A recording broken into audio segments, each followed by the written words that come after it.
Some of you may know me as a longtime member of Trinity who has grown up coming here.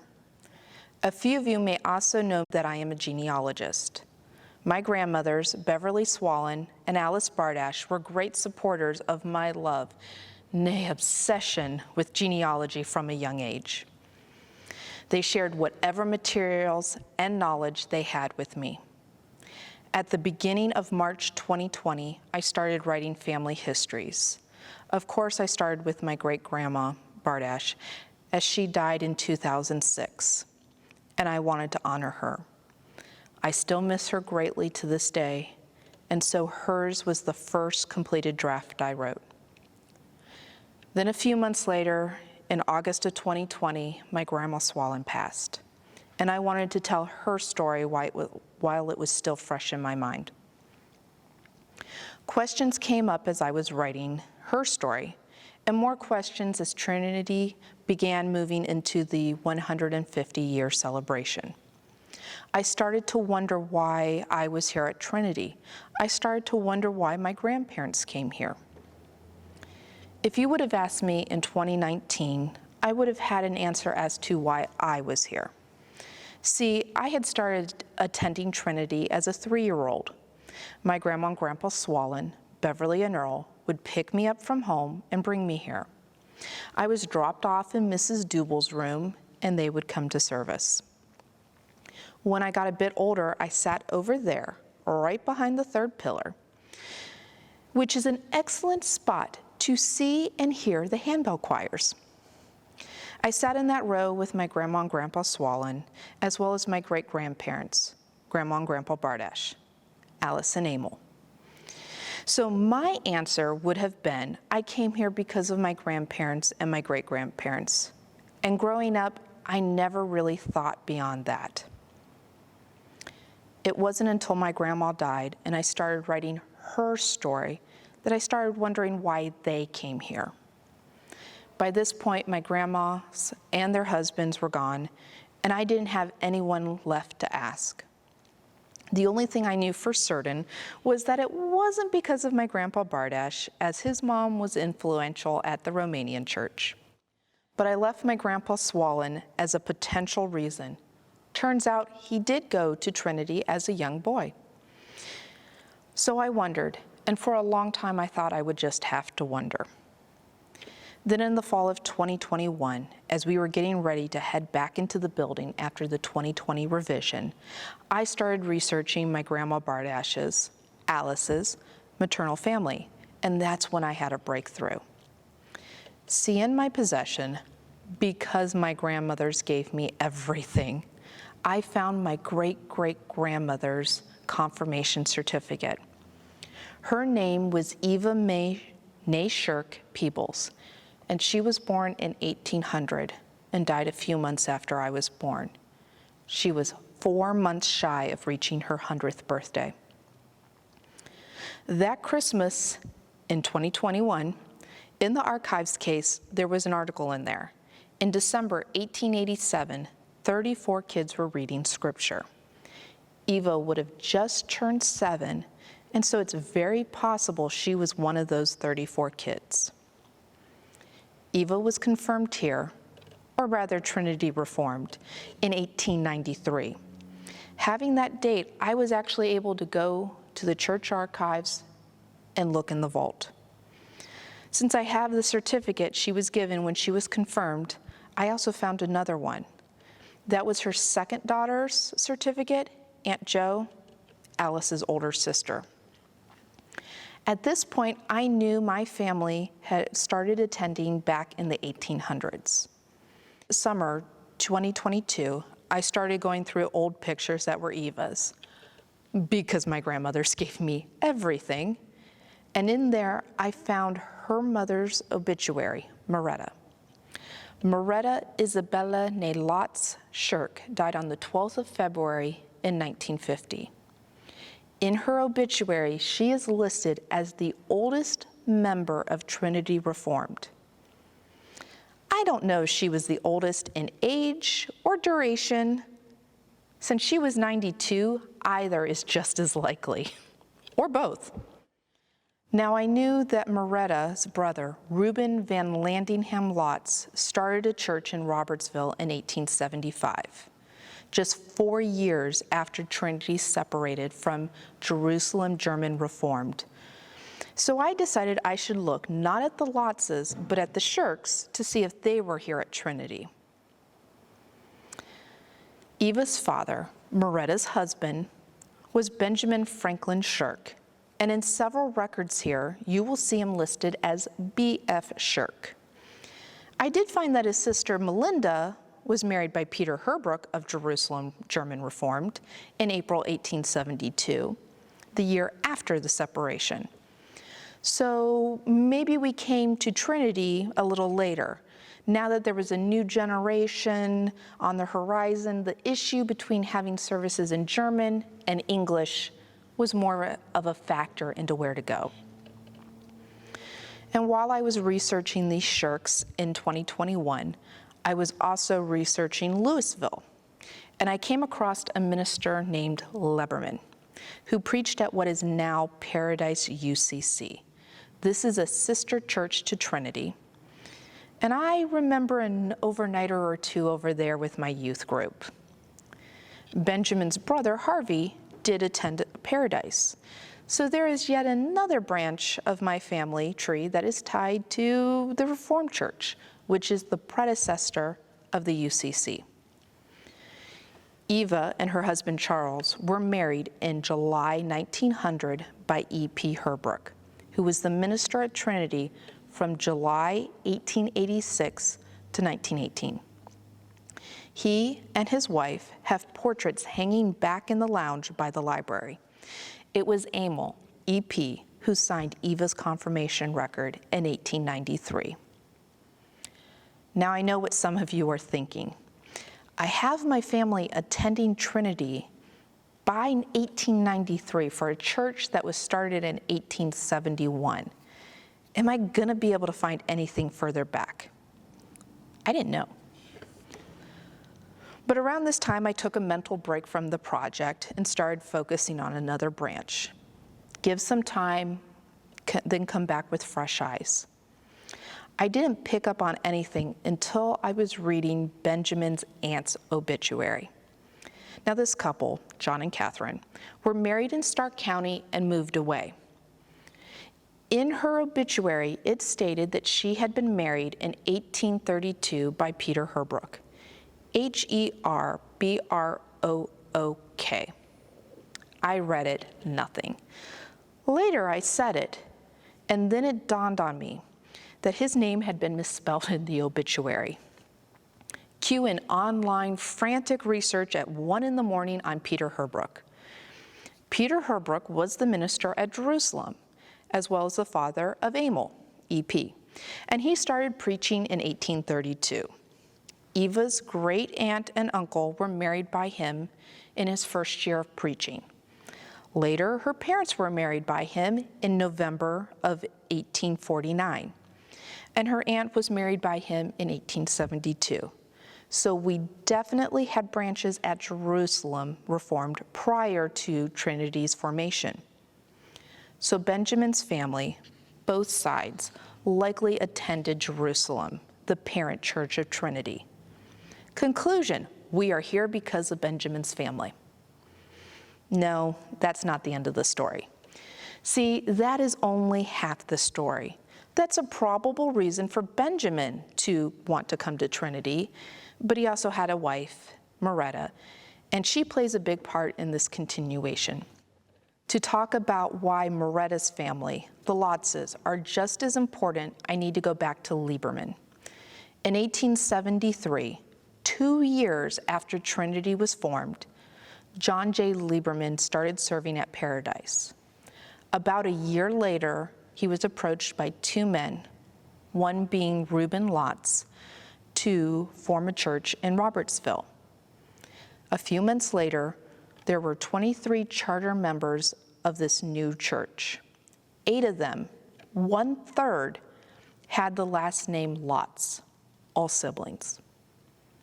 Moretta was a charter member of the Robertsville Reformed Church, And so there is yet another church and another branch tangled into yet another sister church to Trinity. So whether I am here because of the Lotzes, the Shirks, or the Lichenwalters, it doesn't really matter, and in reality, it's probably a combination of all. What I do know, based on when and where Benjamin's children were born, they were probably transferred to Trinity between 1882 and 1892. And in the records, I did find out that Moretta transferred to Trinity from Robertsville in January 1887, which makes it even more likely that Eva was reading scripture that following December. Their eldest, Eva, was confirmed here on the 26th of March, 1893. Eva's children were confirmed here. I have my great-great-aunt's certificate. My grandma, Beverly, was confirmed here. I have her confirmation picture. In fact, this morning you can see it and much of my family's history at Trinity displayed in the archives case by the office door. My dad was not confirmed here, but he did become a member on the 19th of May, 1991, the same day that my brother and I were baptized here. Before that, my grandma and grandpa, Beverly and Earl, were married in the chapel on the 25th of May, 1980, by Reverend Kiewit. They had their wedding reception in the lounge, where the portraits of the people who married her grandparents still hang. Her grandmother, Eva, was still living in Florida, and my grandpa, Earl, was carrying me around the reception because I was an infant. Eva unfortunately passed away a few months later, and a few more years passed until I started attending in Mrs. Dubel's room. I was confirmed here in May 1994. I have my confirmation picture and even my sermon from Youth Sunday that year. I even have the plaque with my scripture verse on it. I am the vine, you are the branches. Apart from me, you can do nothing. John 15:5. And the picture on that plaque, it is taken in the lounge right across from the picture of the Herberts. You can say that EP was watching over the great-great-granddaughter of one of his own confirmands. I have all of these wonderful confirmation records from so many of the women in my family, and my oldest is in the current confirmation class. So the first of us was Eva to be confirmed here, and that was 130 years ago. Eva's youngest daughter, my great-grandma, Alice, was confirmed here on the 24th of March, 1929.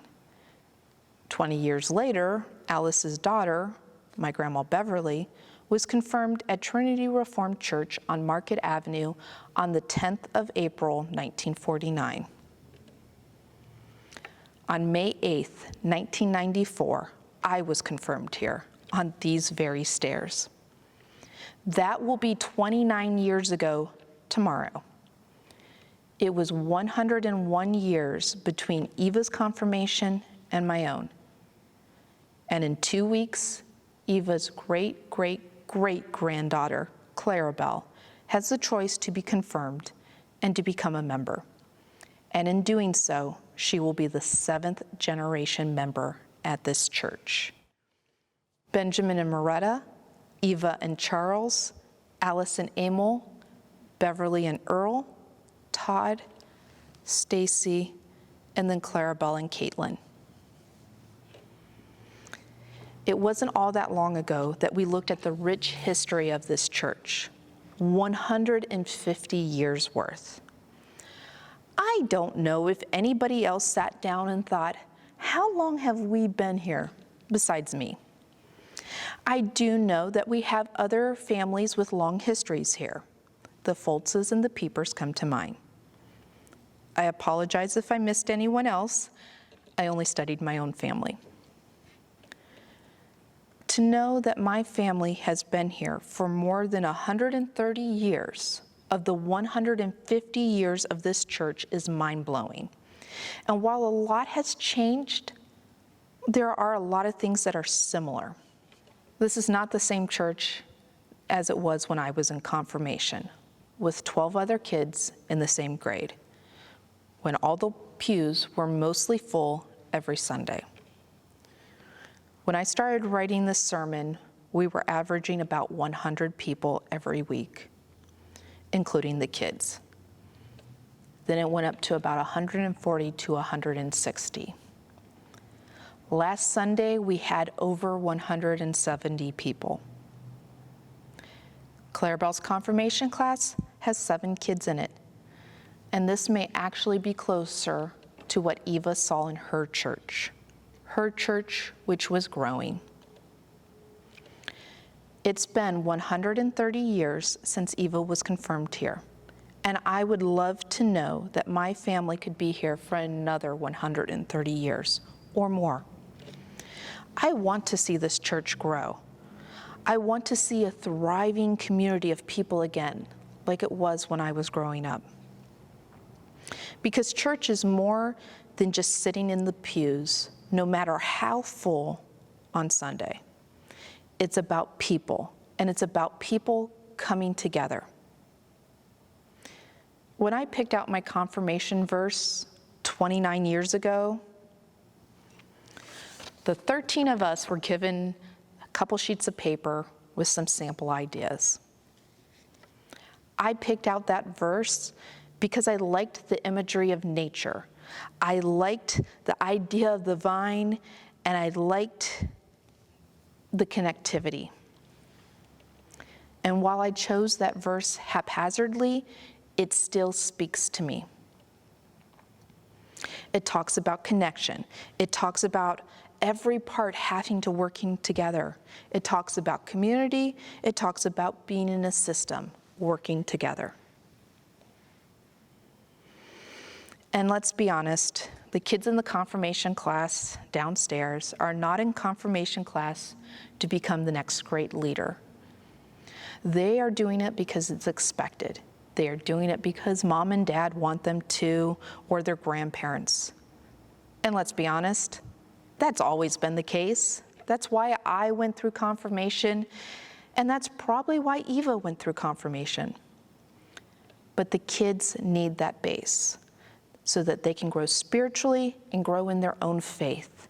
They need the information that they get in confirmation so that they can thrive on the vine. Even if they're not ready to bloom and take their part in the community, they need the place to grow. They need to be planted. My verse also talks about connection. And connection is not just about us sitting here in the pews. It's also about the connection to the past and about the connection to the future. In genealogy, we talk about climbing our family tree and about what branch we're working on. And that reminds me of the vine in my confirmation verse. My family vine goes forward to my girls, but it also reaches back to my grandmas and to Eva and Moretta, who are the root of our family at Trinity. I sat in that pew with my grandparents and my great-grandparents. I would play tic-tac-toe with Missy on the attendance cards. The Krauses sat in front of us, and when I was little, Klaus would turn around and make silly faces to get me to giggle. And I would sit in that pew, and I would watch Dave Carnell direct the handbell choirs. I would listen to Child of Blessing at every baptism, and when there was a baptism, the children's moment was delayed so that we could watch.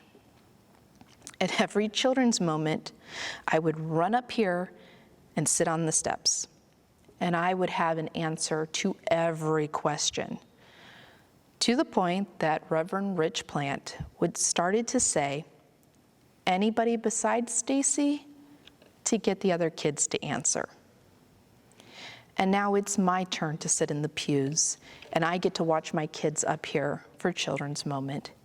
And I would get to hear, "Anybody besides Clarabelle?" For me, there is a calming aspect to coming to church and the almost ritualistic parts of the service. From having the children's moment, to hearing the organ, to saying the same doxology. It grounds me and it makes me feel connected to my grandparents. It makes me feel connected to my past and to my own history. And as I get older, it does make me want to see Clarabelle bring her friends. It makes me want to see them scribbling notes on the bulletin because, shh, we don't talk during service. This is not a dead church. It's not even dying. We are actually an average-sized church. And while in the 90s we may have been this large, thriving vine, we have been pruned back. And I believe that we just may be in the spring where the plants start growing again, where we can grow our connectivity and our community.